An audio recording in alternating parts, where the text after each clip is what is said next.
Hola, buenos días y bienvenidos de nuevo a HISEC Show, el programa en línea de la Cámara Hispana de Comercio Electrónico, Hispanic Chamber of Commerce. Les saluda como todos los viernes Luis Valdivia y me acompaña como todos los viernes fundador, presidente y CEO de Hispanic Chamber of E-Commerce, Taide Aburto. ¿Cómo estás? Don Luis. ¿Listos para darle? Listazos, buenos días, feliz viernes a todos. Ya casi se nos acaba el mes. Sí, ya viene Halloween, Luis. Estamos en el último cuarto del mes y ya viene Halloween y como dicen los americanos, it's all downhill from there. ¿Puedes creerlo? ¿Cómo se fue este año de rápido? Halloween, Thanksgiving, Navidad. Año nuevo. Pero hay que disfrutarla. No, total. No, agradecidos de estar vivos, sanos y que estemos viviendo estos momentos, sin duda alguna. Más adelante tenemos un invitado en la segunda mitad del programa. Pero pues ahora, como siempre, vamos a compartir algunos temas con el público. Fíjate que, cuando estábamos preparando el programa, Taide y yo nos topamos con varias notas que tienen que ver con el ambiente de trabajo. Sí. Que hay tantos aspectos, ¿no? Porque cuando como emprendedor inicias un negocio, pues te enfocas en lo básico, ¿no? Sí. Número uno, funding, ¿de dónde vas a sacar la lana? Lo básico, ¿no? El dinero, el local, pero muchas veces como que no pensamos en esa parte tan importante, ese elemento tan importante que es nuestro personal, nuestra gente, cuáles van a ser qué tipo de gente ando buscando, la cultura interna, la cultura interna, etcétera, ¿no? Entonces, hay algunas notas muy interesantes. Y espero no ser repetitivo porque quiero suponer que esto hizo, no sé qué tanta noticia haya causado esto a nivel internacional, especialmente en México, pero me topé con esta nota muy interesante que dice que las empresas en México deberán combatir el estrés laboral o podrían ser multadas.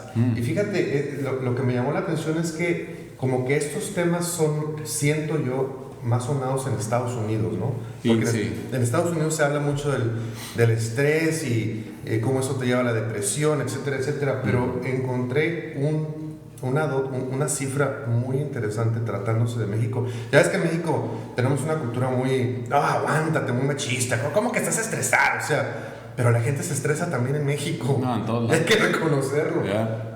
Bueno, dice acá, las compañías mexicanas se encuentran en pleno proceso de adaptación a una nueva normativa que pretende reducir el estrés laboral y que contiene múltiples problemas de interpretación en su implementación, dijeron este jueves a la agencia noticiosa, organizaciones empresariales. La denominada Norma 035 entró en vigor este miércoles para prevenir los factores de riesgo psicosocial y desajustes laborales en un país que, según la Organización Mundial de Salud, ocupa el primer lugar en estrés laboral en el mundo. México ocupa el primer lugar de estrés en el mundo. Jamás me lo hubiera imaginado. Digo, no, yo tampoco. Con todo respeto, porque los dos venimos de ahí y sabemos qué es trabajar en México y cuáles son las presiones. Y bueno, hemos sentido las presiones en México y lo que es el estrés en México y en Estados Unidos.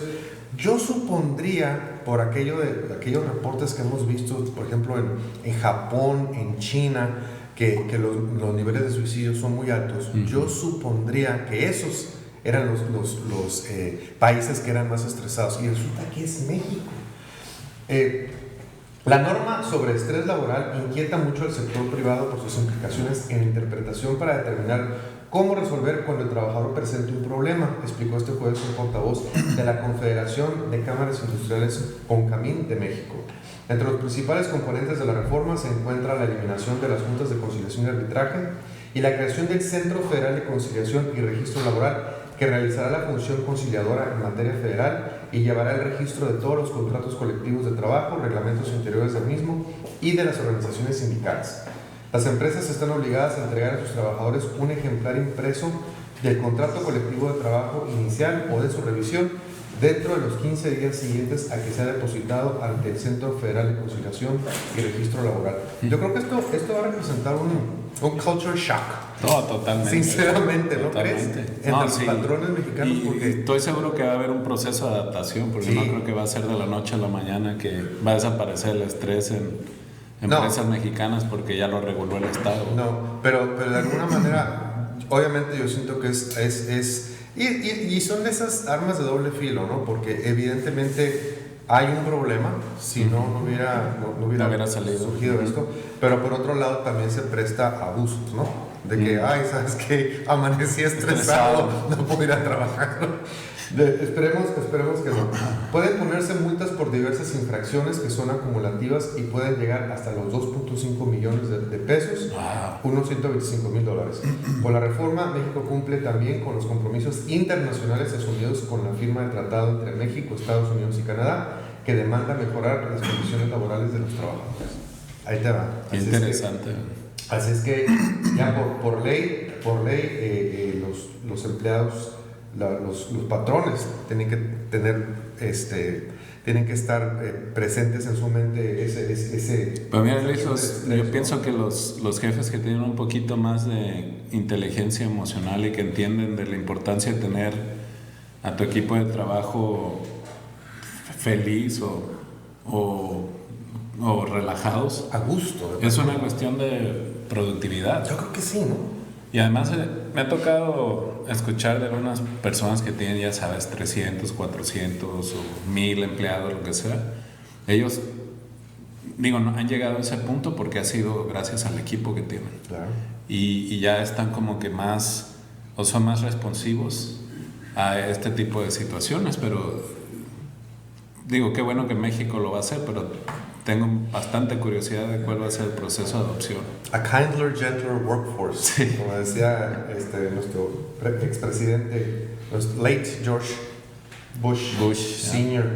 Bueno, otra nota relacionada con este tema del estrés. Ahora la siguiente pregunta es que si te puedes morir por exceso de trabajo. O sea, ¿cuál es el extremo de un estrés alto en tu trabajo, ¿no? Como emprendedores solemos pasar muchas horas en el trabajo, esforzándonos por sacar adelante nuestras compañías. Yo me enteré de alguien por ahí que se durmió una vez porque se le acabó el internet anoche.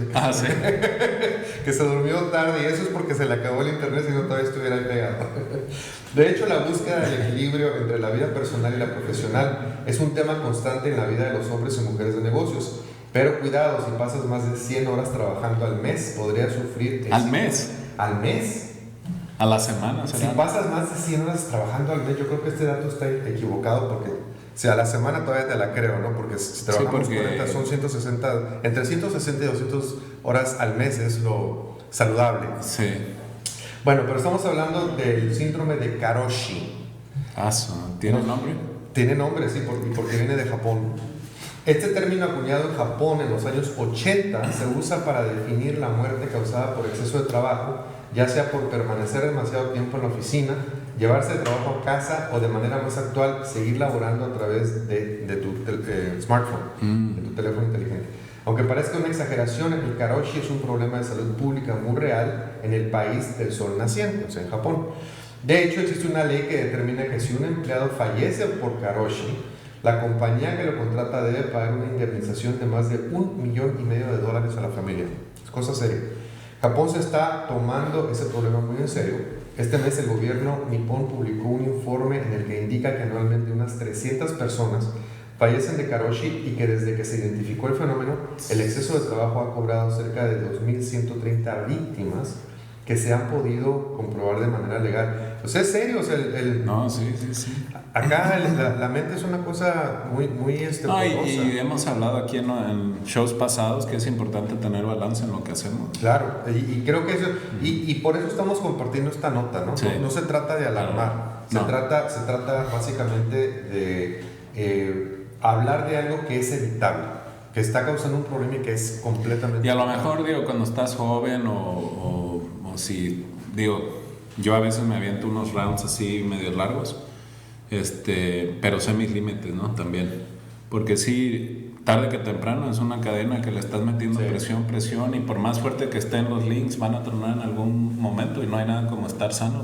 Y tu cuerpo te avisa, porque no te das cuenta cuando, o sea, 20, 21 años, bla, bla, bla, 30, 30, no, o sea, tú acá sigues de 19, de 23, whatever, pero ya cuando empiezan a salir ese tipo de cosas es cuando Bueno, tienes que tener un poquito más de cuidado porque yo tengo 54 y te puedo decir que a los 54 ya no tengo la energía de un chavo de 20, ni me puedo desvelar. Sí, no. O sea, yo por ejemplo, personalmente, con 7 horas la hago, pero si cuando tengo necesidad de dormir menos, por ejemplo, 5 horas, 6 horas, híjole, sí la hago.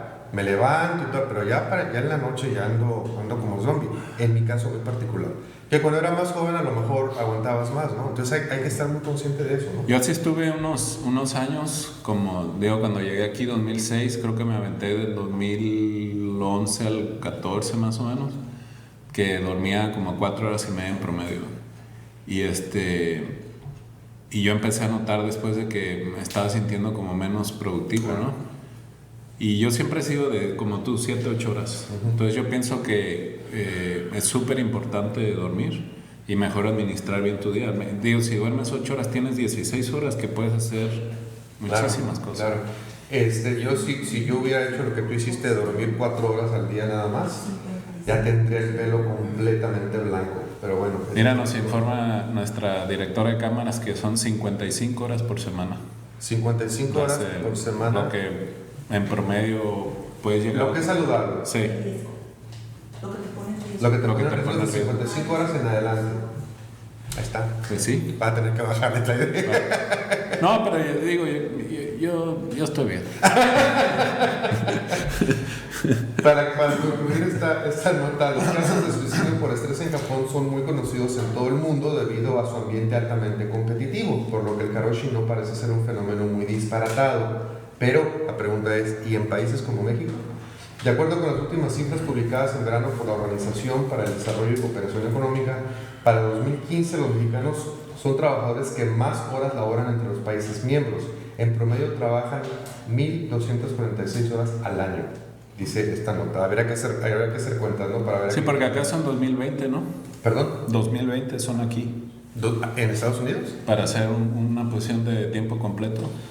¿Cómo puede afectarte el exceso de trabajo? Un nuevo estudio de la Asociación Americana de Psicología reportó que 48% de las personas admite haber experimentado un aumento sustancial en su estrés en los últimos 5 años, y se me hace bajo. 31% de los adultos empleados tienen dificultades para balancear sus problemas familiares y personales. 53% de los trabajadores dicen que sus empleos los dejan abrumados y agotados. Insisto, no estamos compartiendo esa nota para alarmar, no, sino simplemente para concientizar un tema que tiene solución, que es prevenible. Y a veces el pensar de que no hacemos el trabajo físico, pero estar 8 horas sentado y estar enfocado en una labor durante tanto tiempo es tan estresante como darte 12 horas en el derrumbe. Pues sí, fíjate que y terminando con esta sección de ambientes laborales, y esta es una nota, este es un tema que continuamente está en la noticia, sobre todo en Estados Unidos, yo lo escucho mucho, es la disparidad en el área de trabajo para el hombre y para la mujer. Y acá estamos hablando específicamente de mujeres ejecutivas. Esta nota dice que a las mujeres ejecutivas se les juzga con más severidad que a los hombres. Y de hecho yo voy a compartir una pequeña anécdota personal que yo vi en mi historia de trabajo. Esta nota viene de Washington y dice: cuando una mujer es la que dirige una empresa o una organización, la gente tiende a darle menos apoyo si incurre en una falla ética que si el director fuera un hombre. Pero si se trata de incompetencias, las compañías encabezadas por mujeres sufren menos consecuencias negativas que las lideradas por hombres, según un estudio publicado en la revista Journal of Personality and Social Psychology. Nuestro estudio encontró que la confianza de los consumidores y su disposición a respaldar una organización después de alguna falla varía dependiendo del género de quien encabeza la organización y el tipo del incidente, dijo Nicole Bottolato Montgomery, una psicóloga en la Universidad de Virginia y autora principal del informe. Las mujeres sufren penalizaciones más grandes por las transgresiones éticas debido a los estereotipos de género persistentes que tienden a categorizar a las mujeres como dotadas de más rasgos comunitarios que los hombres, como la simpatía, la sensibilidad y la consideración hacia los demás. Aun si se trata de situaciones y posiciones de liderazgo, igual se espera que las mujeres sean más consideradas hacia la comunidad que sus contrapartes masculinos, dijo Montgomery. El estudio señaló que por el contrario las fallas por incompetencia en general causan menos respuesta negativa para una organización dirigida por mujeres que para una encabezada por hombres. Montgomery y la coautora Amanda Cohen llevaron a cabo 3 experimentos para examinar en qué forma el género influye en las percepciones acerca de las organizaciones dirigidas por mujeres o por hombres después de una incompetencia, como un producto fallido o una falla ética, como el conocimiento que el producto era inapropiado pero se ha omitido informar al público. Yo escucho continuamente, y eso, hay un movimiento que tiene que ver con el Me Too y que tiene que ver cómo por lo menos en Estados Unidos en promedio las mujeres ganan un porcentaje, no estoy seguro cuál es, creo que es el 70% o el 60%, por el trabajo que hace, por el mismo trabajo que hace un hombre. O sea, eso es lo que yo escucho, eso es lo que yo veo en las noticias, etc. En los ambientes de trabajo que yo he estado en, me tocó estar en un ambiente, ese es mi punto, que a lo mejor no es muy relevante, pero es importante. Me tocó estar en un ambiente donde la gerente era mujer. Era aproximadamente 50% en el staff, 50% mujeres, 50% hombres. Y era obvio que cuando le llamaba la atención a una mujer, era más enérgica que con un hombre. Ahora, se puede interpretar de 1000 maneras, ¿no? Y no quiero generalizar. ¿Perdón? Generalizar. No quiero generalizar. Posiblemente la respuesta de ella podría haber sido: no, es que precisamente como es mujer, soy más porque quiero que aprenda, pero no es la percepción, o sea, se siente como favoritismo. Entonces, ese es otro problema que yo he visto internamente, que si bien es cierto, hay esa disparidad entre mujeres, me he dado cuenta que porque lo he visto muy seguido, que cuando mujeres llegan al puesto gerencial no son tan bondadosas con las personas, con las propias mujeres que supervisan. ¿Me explico? E insisto, esa es otra conversación. Pero muchas veces cuando escuchamos estas notas, siento yo, ese es un comentario muy personal, esa disparidad, siempre se piensa que el género masculino es el que está siendo injusto con el género femenino. Pero muchas veces dentro del mismo género femenino hay piques, y hay veces que es como ese síndrome que decimos, el síndrome de los cangrejos, ¿no? Sí, quieren salir del acuario y se jalan. Siento que hay algo de eso. No digo que ese es el problema, pero hay tantos factores. Yo pienso, regresando un poquito a cómo comenzamos el show, hablando de la cultura del liderazgo que hay dentro de la empresa, yo pienso que eso tiene bastante que ver con lo que estamos comentando ahorita. Yo, en los 11 años que tengo acá y de todos los negocios que me ha tocado ver, sí estoy de acuerdo de que en general hay diferencias en cuanto a salarios y tal vez en cuanto a cómo interactúan ejecutivos hombres con ejecutivos mujeres. Pero también me ha tocado ver en empresas donde hay una buena cultura dentro de la empresa y hay un buen liderazgo, que es similar el trato, ¿no? Y en casos, por ejemplo, cuando una mujer estaba siendo no tratada de igual manera, y me tocó verlo porque fue el caso de mi esposa dentro de su empresa hace unos años con uno de sus jefes. Yo lo que le dije a ella era de que se tenía que dar su lugar, que no se iba a minimizar ni nada. Y te comparto en esa situación, ella tenía miedo de perder el trabajo, ¿no? Si hacía lo que yo le estaba recomendando hacer. No, es que me va a correr o algo. Le digo, pero tampoco te vas a dejar denigrar por una persona que tiene problemas personales, internos e incluso de autoestima. Claro. Él se está sintiendo amenazado por tu talento y por todo lo que sabes dentro de la empresa y te está tratando de controlar porque sí tenía mucho que ver que era mujer. Si hubiera sido un hombre no hubiera actuado de la misma manera que está actuando con mi señora. Claro. Entonces yo le dije, haz estas cosas. Al final obviamente que empezó a haber una relación de choque y sí, no fue como la mejor de las relaciones hasta que a él lo corrieron porque no era buen líder, ¿no? Y se veía no era nada más de pelear, sino que no era buen líder. Entonces, sí, yo pienso que hay bastantes mujeres ejecutivas que están en esa lucha, ¿no? De ganarse el respeto, y no debería ser así, no debería ser una situación donde el género dictara en cómo vas a tener esa relación, sino el talento, tu experiencia y lo que estás aportando a la empresa es lo que tiene que dictar la interacción, ¿no? Así es. Digo, desafortunadamente estamos en el siglo XXI, 2019, y todavía estamos hablando de este tema que se ha hablado de décadas atrás. Así es.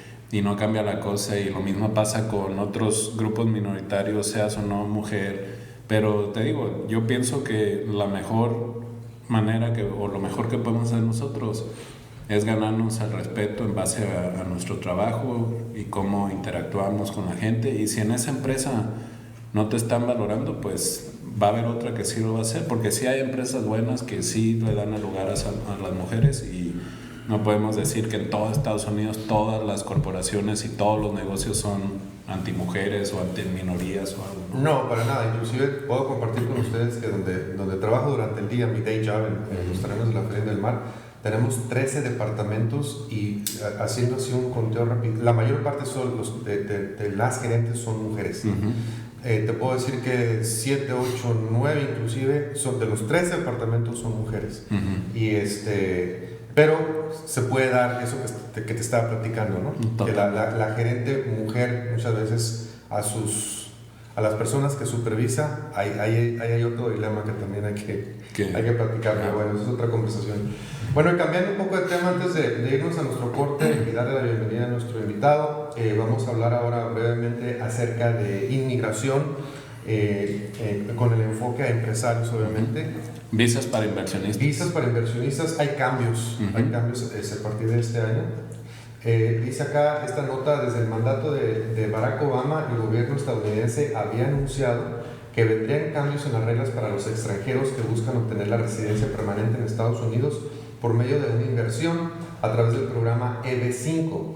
Finalmente, el pasado 23 de julio, el Servicio de Ciudadanía e Inmigración de Estados Unidos, USCIS, anunció nuevas medidas y regulaciones que entrarán en vigor el próximo 21 de noviembre del 2019.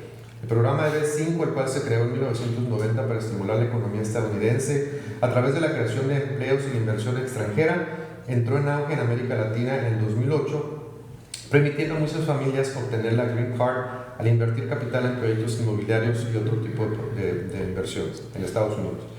Por 3 décadas, el monto de inversión mínima requerida fue de $500,000, o sea, $500,000. Pero con la nueva regulación, el monto subirá a $900,000. Por lo general, el capital invertido se recupera en un periodo de 5 años, dependiendo de cada proyecto y su desarrollador. El abogado Edgar Pulido, director de la firma Negocios USA, en Colombia específicamente, explicó que los cambios más significativos se verán en el nivel de inversión. El monto mínimo de inversión en zonas de Estados Unidos con alto índice de puestos de trabajo pasará de $1 millón a $1.8 millones.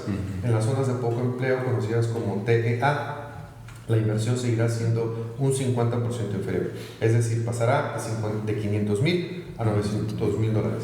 Bajo el programa EB-5, las personas son elegibles para solicitar la residencia permanente legal en Estados Unidos si hacen las inversiones necesarias en una empresa comercial en Estados Unidos para crear o, en ciertas circunstancias, preservar 10 trabajos permanentes a tiempo completo para trabajadores estadounidenses cualificados. Entonces hay que invertir un poquito más. Para que subió de precio el Green Card. Subió de precio el Green Card. Bueno, Taide, si no hay otro comentario, yo creo que nos vamos a corte.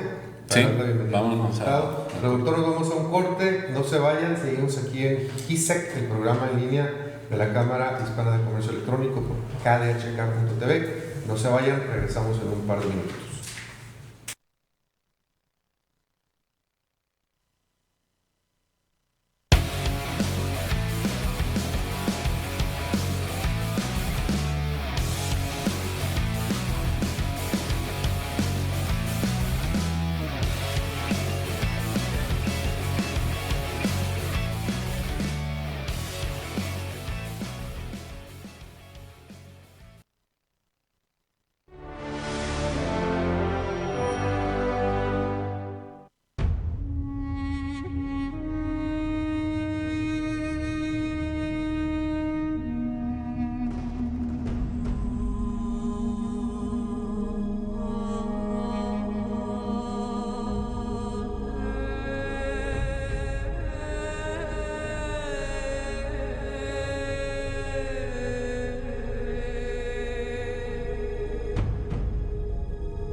Hola amigos, yo me llamo Leslie, me encuentro en Cusco y quiero invitarlos a que estén pendientes de KDHK.tv porque muy pronto les voy a estar compartiendo mis recetas veganas a través de mi programa La Vegana, así es que estén pendientes.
Hola, de nuevo, bienvenidos de regreso a ISEC Show, el programa en línea de la Cámara Hispana de Comercio Electrónico, aquí por KDHK.tv. Les saluda de nuevo Luis Valdivia y de nuevo de regreso con Taide Aburto, fundador, presidente y CEO de Hispanic Chamber of E-Commerce, Taide. Y estamos ahora ya con nuestro invitado, Alfredo Ramírez, pero Taide, yo creo que es bueno que tú hagas la presentación. Alfredo, muchísimas gracias por acompañarnos. Ahorita nos va a hablar Alfredo de su trabajo como Independent Mortgage Loan Agent. Pero antes de que entremos a la parte del trabajo y que estamos hablando de estrés laboral, así es. Aquí que nos comparta Alfredo cómo se quita el estrés en las mañanas. No lo veo muy estresado, sinceramente. Vas a ver por qué no. Sabes que sí, lo estaba escuchando muy interesante y antes que nada gracias por la invitación, Taide y Luis, encantado de estar aquí en el show con ustedes y felicidades. Sí, estaba escuchando el tema del estrés en la mañana, ¿no? Me estaba acordando precisamente el clima ahorita en otoño es el más bonito por las condiciones para ir a la playa, ¿no? Los atardeceres y he estado yendo esta semana, hoy no pude ir porque estoy aquí con ustedes, pero sí, mi forma de quitarme el estrés es tratar muy temprano irme a surfear. Sí, ya vi por ahí las fotos. A las 6 de la mañana se va a surfear diario. Sí, es... Todo el año hasta diciembre. Está bien. Nada más se cambia el wetsuit de 1 Está bien. pulgada a 2 sí. y medio. No, ahorita empieza la buena temporada, exactamente. Whatever works. Eso no funcionaría para mí, pero whatever works. No, pero es que es súper importante una actividad física, ¿no? Pero cada quien encuentra lo que funciona para uno, ¿no? Por ahí había una campaña de una compañía de seguros, de seguro médico, que el lema era precisamente Find Your Thing. Exacto. Y se veía una persona que intentaba varias cosas, no, esto no, hasta que ya encontró lo suyo. Y lo que funciona para ti, si para ti funciona surfear a las 6 de la mañana. Sí. Go for it. Como dice, you can't go wrong with surfing. Está bien. Alfredo, ¿por cuántos años tienes haciendo lo que haces? Ahorita estamos recordando, yo empecé en el final del 2001. La cuestión 18 años ya. Sí, ya sé. Ofreciendo préstamos para casa. Así es, como mortgage consultant, ¿no? O consultor de hipotecas. Así que ya tengo ya casi 19 años en esto. Oye, y antes yo tengo unas preguntitas, pero ahorita que estamos hablando de las visas, Luis, ¿es posible que inversionistas o extranjeros puedan invertir en real estate? ¿En casas? Sí. Podemos hacer financiamientos para gente de fuera que tiene su visa, la visa B1, B2, que es para cruzar la frontera básicamente legalmente, y con el 30% mínimo enganche 30%. pueden hacerse de una propiedad aquí en Estados Unidos. O sea, un extranjero con una visa de turista puede invertir en Estados Unidos, pero eso no le da el derecho automáticamente de vivir ni de trabajar acá. Claro. O sea, su estatus migratorio sigue siendo el mismo, Es correcto. pero sí puede invertir. Es correcto. Ahora, ¿cómo, por ejemplo, el financiamiento es diferente o es el mismo? Porque ya ves que acá hay para first time homeowners y con el 3%. ¿Para un extranjero son diferentes las condiciones o son iguales? Las condiciones son diferentes. Hay un ajuste en los programas y en las tasas de interés principalmente. Y ahorita, como están las tasas de bajas, ¿no? Tenemos históricamente bajas, pues aún con el ajuste, ¿no? Siguen siendo tasas, especialmente si están acostumbrados a tasas de interés en México, ¿no? Entonces, estamos hablando de una diferencia de 1.5 puntos de diferencia en cuanto a la tasa.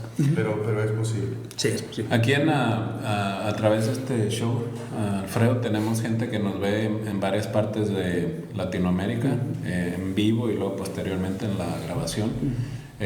Dijiste México, pero la inversión es para cualquier persona que esté interesada en invertir en Estados Unidos.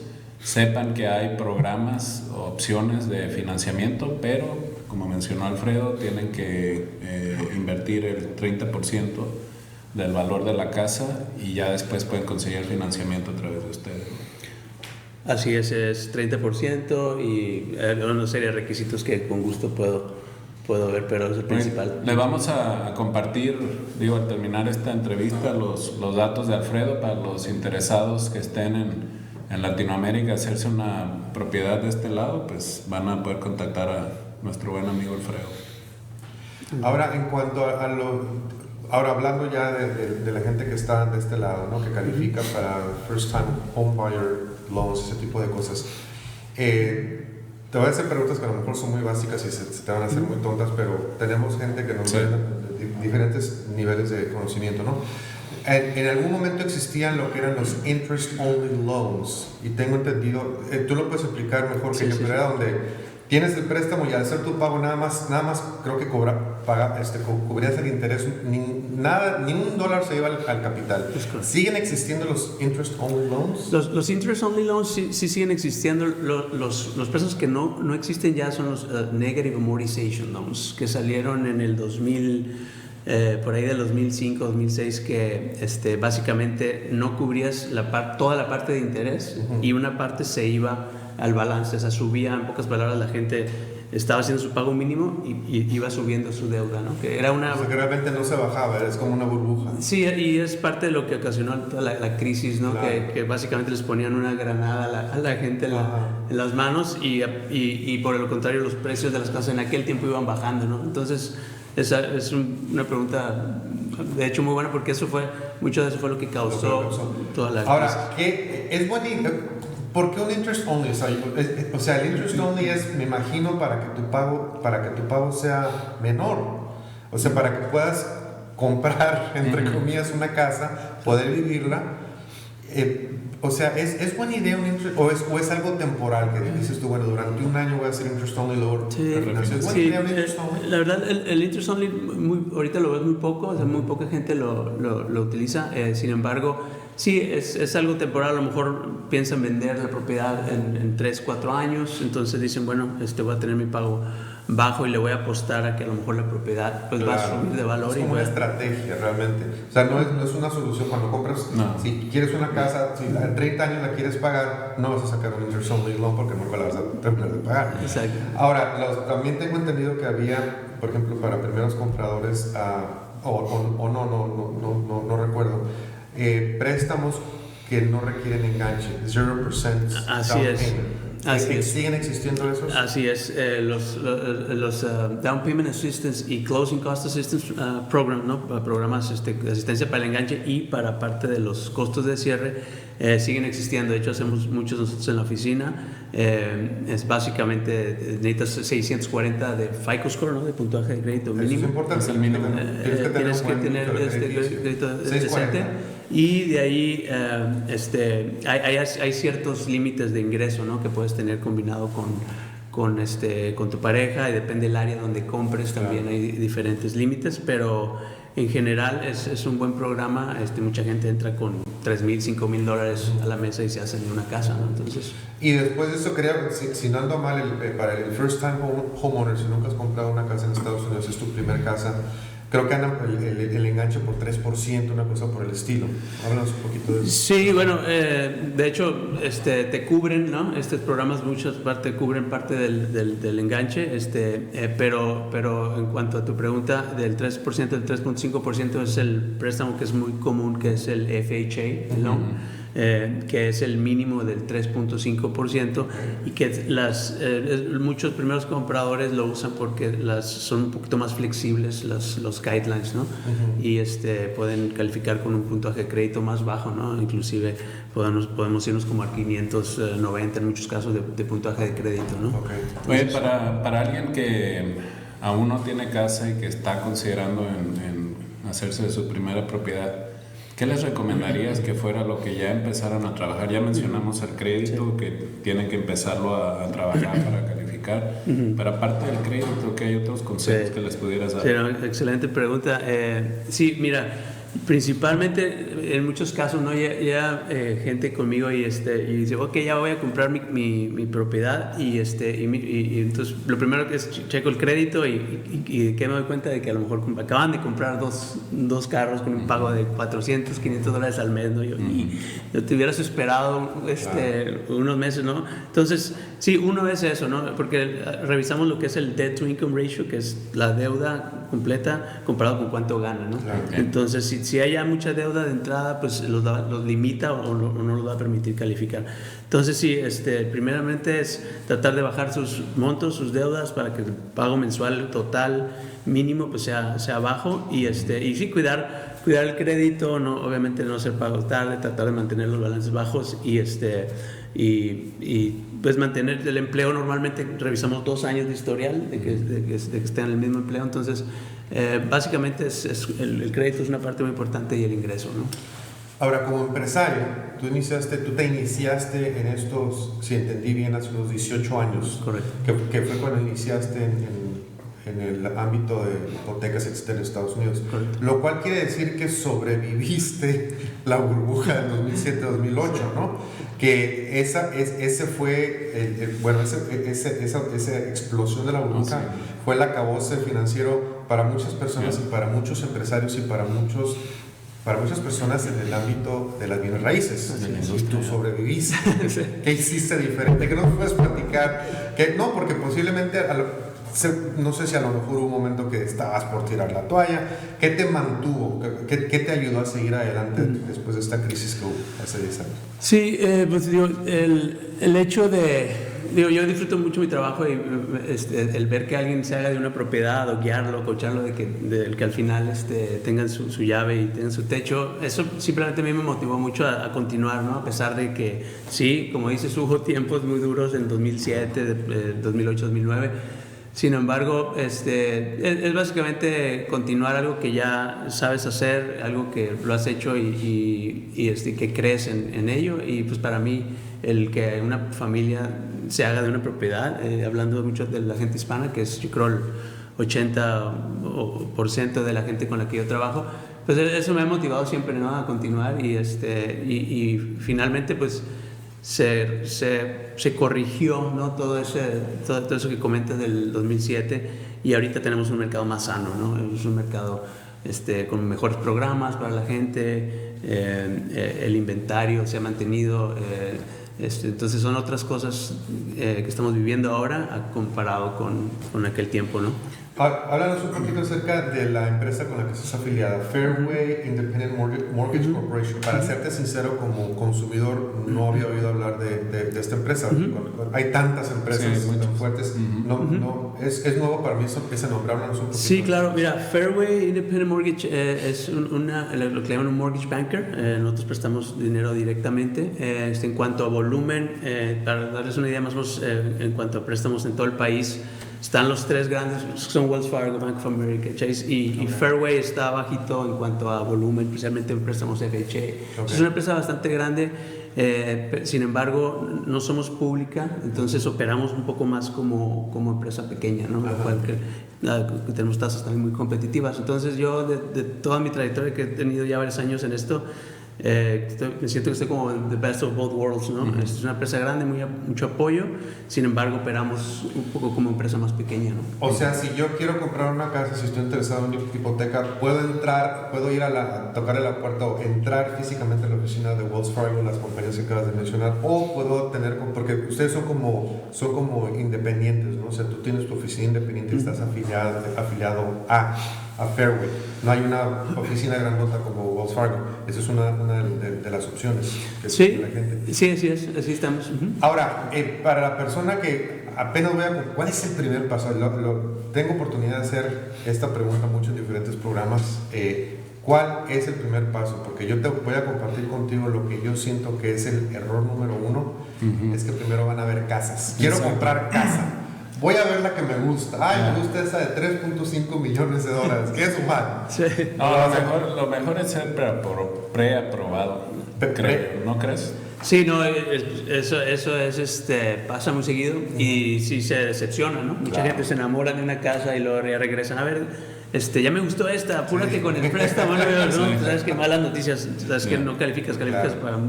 Entonces, muchas veces cuando la gente viene conmigo, muchos no están listos inmediatamente, ¿no? Entonces con muchos trabajo meses en cosas de su crédito, en coacharlos en algunas cosas que tienen que corregir, o meses o hasta, no sé, me ha tardado hasta años, ¿no? Claro. Entonces, ¿qué pasa? Que es importante primero saber y hacer un plan a lo que dices de ir a ver casas y luego regresar y darse cuenta que hay que esperarse 6 meses o más, ¿no? Pero mira, ahorita mencionaste algo interesante que hay que recalcar, que quienes estén pensando en comprar casa pueden venir con alguien como tú y ser asesor en ese proceso de la compra de casa, ¿no? Porque si todavía no están listos, pero tú con toda la experiencia que tienes, ves cuál es la situación de esa persona o de esa familia y le dices, mira, vamos a empezar a trabajar esto nos va a tomar 3 meses, en 6 meses vamos a estar aquí, como dices tú, en 9 o 10, entonces ya podemos aplicar para que califiques por $500,000, digamos, y entonces ya ellos pueden empezar a buscar casas en la zona donde quieren vivir con ese presupuesto, ya tienen una carta, ven la casa que les gusta y rápido van a poder meter la oferta. Así es, hacemos normalmente lo máximo para lo que califican, ya saben lo máximo para lo que califican, y las dos cosas que normalmente quieren saber es cuánto voy a poner de enganche, ¿no? Y cuánto me queda mi pago mensual. Y ahí estamos siempre trabajando para que, pues, hacer lo que la gente quiera al final pagar. Y también te contesta la pregunta, ¿puedo comprar una casa en San Diego o me tengo que ir a Palm Springs? Entonces, un poquito más baratas. Alfredo, como empresario, obviamente el pastel es muy, muy amplio en cuanto a el número de loan officers que pueden existir en el mundo. Entonces, me atrevo a preguntarte, como empresario, nos están viendo personas que posiblemente estén considerando empezar un negocio y todavía no deciden para dónde dar.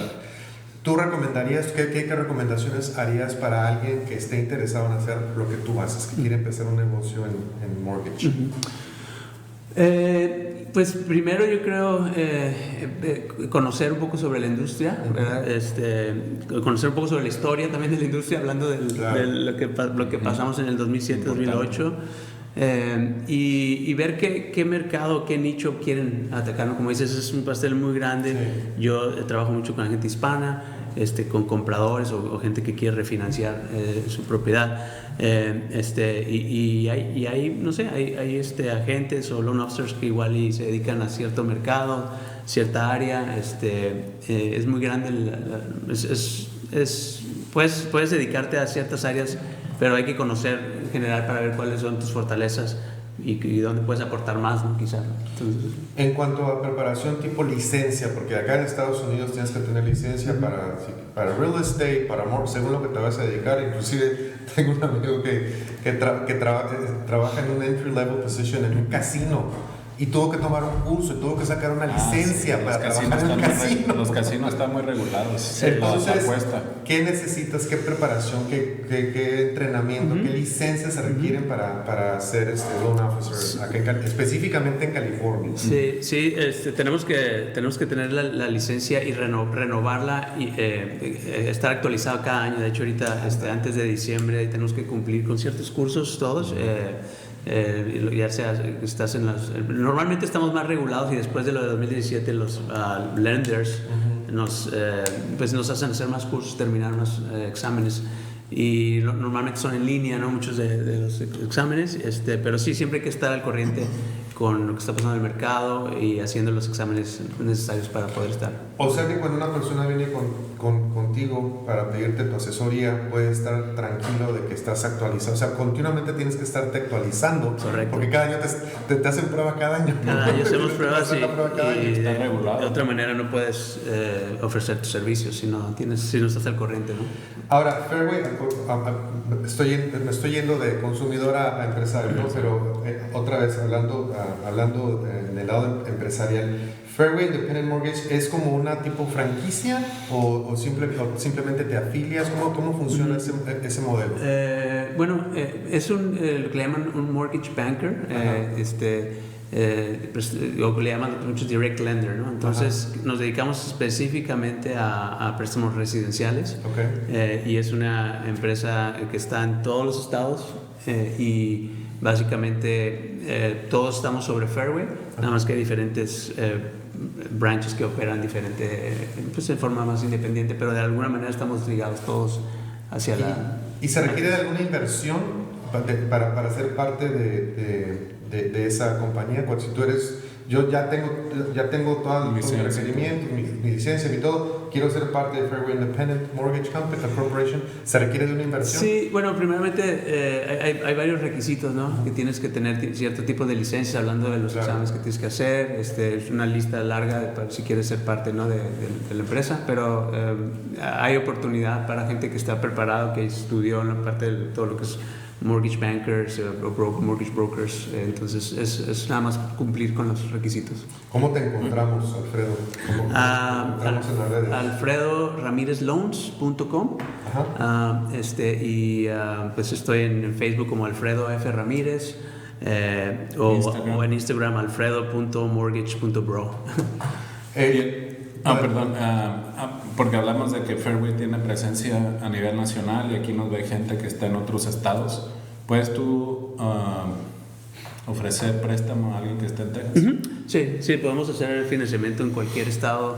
Hay diferentes reglas y leyes en algunos estados, pero tenemos oficinas en cada uno y sí podemos hacer en los diferentes para estados. Para que sepan la audiencia que nos está viendo. Sí, y también, bueno, si no lograron captar el website, etcétera, de Alfredo, en los anuncios que hicimos en la página de kdhk.tv, en Facebook, KDHK Media Studios, ahí está, lo etiquetamos, entonces ahí le pueden hacer clic y pueden llegar a su página.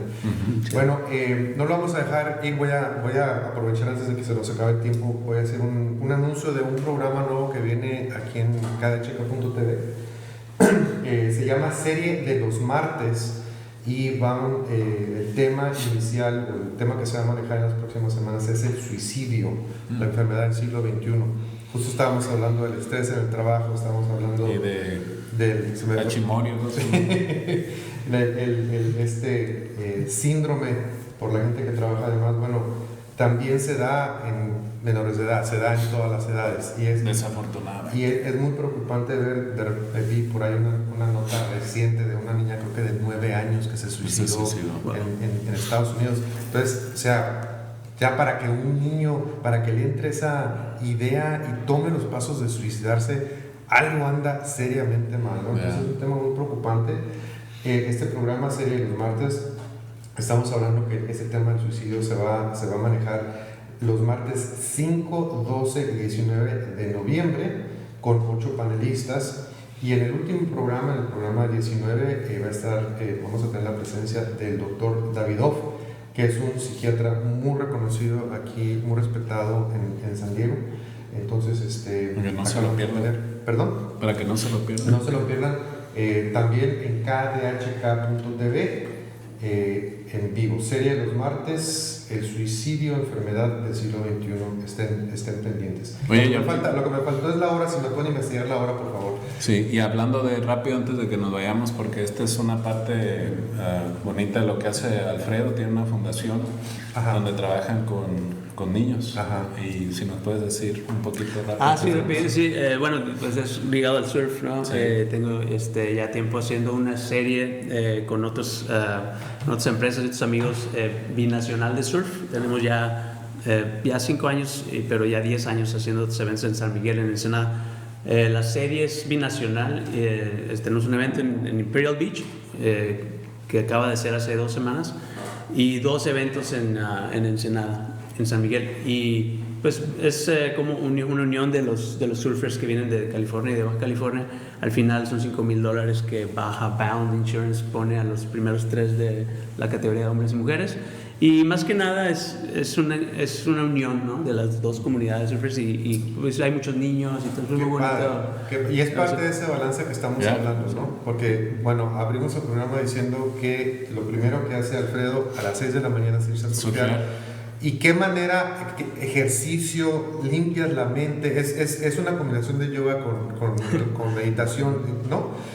Después está el trabajo y luego está la participación en la sociedad, giving back. O sea, qué padre ese balance. Felicidades. Gracias, sí, tenemos una comunidad, y felicidades a ustedes por también lo que hacen, ¿no? Es una área muy peculiar en la que vivimos, ¿no? En la que se juntan 2 culturas, dos países, así que bueno, unir las 2 partes, ¿no? Para lo mejor de todos, ¿no? Pues a ver si nos convence Alfredo de ir a surfear. Claro, listos. Entonces, regresando a las 7 p.m. A las 7 de la tarde es el programa Serie de los Martes en kdhk.tv, todos los martes. Bueno, todavía tenemos algunos minutitos, vamos a aprovechar a ver si no agarramos en curva a Alfredo, porque no hablamos vámonos a la sesión de desarrollo personal. Te adelanto un poquito, Alfredo. Cada semana Taide y yo hacemos una recomendación de un libro, de un podcast, de un programa que nos ha servido a nosotros, nos recomendamos. Entonces, sí, nos puede recomendar algo, pero vamos a platicar primero para darte una idea. Taide, ¿qué libro vamos a recomendar esta semana? Pues aprovechando, sabiendo que venía Alfredo, y de la importancia de ser competitivo en los deportes y ser competitivo en los negocios y realmente en todo lo que hacemos. Relentless, by Tony, ¿cómo se llama? Grover. Acá está, Tim Grover, perdón. Y este autor fue el coach personal, coach físico de Michael Jordan. Y acá hay de Kobe Bryant. Kobe Bryant y de The Wade, que jugó en Miami. Fue el coach, y la idea, él durante todo el libro compara la diferencia entre lo que le llama el cooler, el closer y Se me olvidó. El Killer, se me olvidó la tercera, pero es donde está. Se compren el libro. Es el nivel donde está Jordan, ¿no? O sea, Ajá. hay gente que es muy buena siguiendo, gente que es muy buena, que puede ser súper profesional en lo que les indicas, y están los que rompen con el establishment, ¿no? Claro, Los que van más allá de los tops, que es donde entra Jordan, Kobe Bryant, etc. Y durante el libro te maneja unos puntos que en realidad es una guía, ¿no? De cosas que tú puedes ir implementando. Y es lo que me gusta de este libro, que varios de los consejos que él ofrece son prácticos, desde cómo cambias tu manera de pensar ante los problemas, cómo puedes administrarte mejor en ejecutar tus actividades del día, la disciplina. Ya es que Michael Jordan era súper disciplinado en todo lo que hacía. Entonces, este libro es muy bueno para los que les falta un poquito de línea en algo de lo que ya están haciendo ahorita. Pueden empezarlo en cualquier capítulo, que así fue como lo empecé yo este libro, y seguro que van a agarrar, dice, como dicen, de golden nuggets ahí que van a ir implementando lo que ellos apliquen. Relentless, que se puede traducir como tesonero, ¿no? Ajá. Que no se rinde. Como No se rinde. Aparentemente nuestro invitado es relentless. Es relentless. Bueno, esta semana yo voy a recomendar un podcast. Que es la asignatura pendiente, es en español, se produce en Sudamérica. Pero muy interesante porque la asignatura pendiente se refiere a todo aquello que nos deberían de haber enseñado en la escuela y que no nos enseñaron. O sea, vaya, cómo vivir, cómo comprar una casa, básicamente te ayuda a organizar tus finanzas desde el principio, ¿no? Analiza si a ti te conviene, que es mejor rentar o comprar, porque tengo entendido que en ciertas circunstancias, en ciertos países, en ciertas condiciones, a lo mejor no es buena idea comprar una casa para ciertas... Bueno, acá hay algunos emprendedores muy exitosos que te recomiendan no comprar casa. Entonces, pero eso ya es una cuestión, pero no vamos a generalizar, tienes que analizar. Entonces, perdón, este podcast te recomienda, o sea, a ver, ganas eso y compraste un carro de $50,000, estás loco, ¿no? Digo, no te dice que estás loco, pero por eso se llama la asignatura pendiente, son cosas que nuestros papás no supieron cómo orientarnos, no nos supieron enseñar. Es una clase que no nos dieron en la primaria, secundaria, preparatoria, que debería existir. Nos enseñaron álgebra, pero no nos enseñaron advanced checkbook. Entonces, la asignatura pendiente te habla de esto, es muy bueno, lo recomiendo mucho, está en todas las plataformas donde puedes bajar podcast, principalmente en iTunes, de Daniel Herbrugger. Perdón. Y no sé si tú tienes alguna... Sí, excelente recomendación de los dos. Sí, el Relentless, muy buen libro, ya lo leí. Mi recomendación, hablando un poco también del surf, es un libro que se llama Eddie Would Go. Eddie Would Go es una historia real, es un hawaiano que creo que fue en los 70s, se fue en una embarcación con un grupo y les pegó una tormenta muy fuerte, y él se sacrificó, se fue en su tabla remando tratando de salvar a la tripulación. Desafortunadamente nunca lo encontraron. Pero habla mucho de pensar, salirte de ti mismo y pensar, ¿no? Ayudar a los demás, ¿no? Es el torneo más prestigioso en Hawái, que se llama Eddie Aikau, es en Waimea Bay y es en su honor. Es un muy buen libro, Eddie Would Go, y lo recomiendo para todos. Muy excelente. Bien. Bueno, pues muchas gracias. No, al contrario, gracias a ustedes. Y ahora sí, se nos acabó el tiempo. Sí, se nos va la media hora aquí rápido. Muchas gracias, Alfredo. No, al contrario, gracias por la invitación. ¿Cómo no? Felicidades nuevamente por Muchísimas gracias. Y ahora sí, nos despedimos. Les agradecemos a todos ustedes el favor de su atención. Estamos acá todos los viernes a las 8 de la mañana, hora del Pacífico, por kdhk.tv. Se despide Luis Valdivia, Tai de Burto y Alfredo Ramírez. Tengan un buen fin de semana. Nos vemos el próximo viernes. Hasta pronto. Váyanse a surfear este fin, está caliente, ¿no?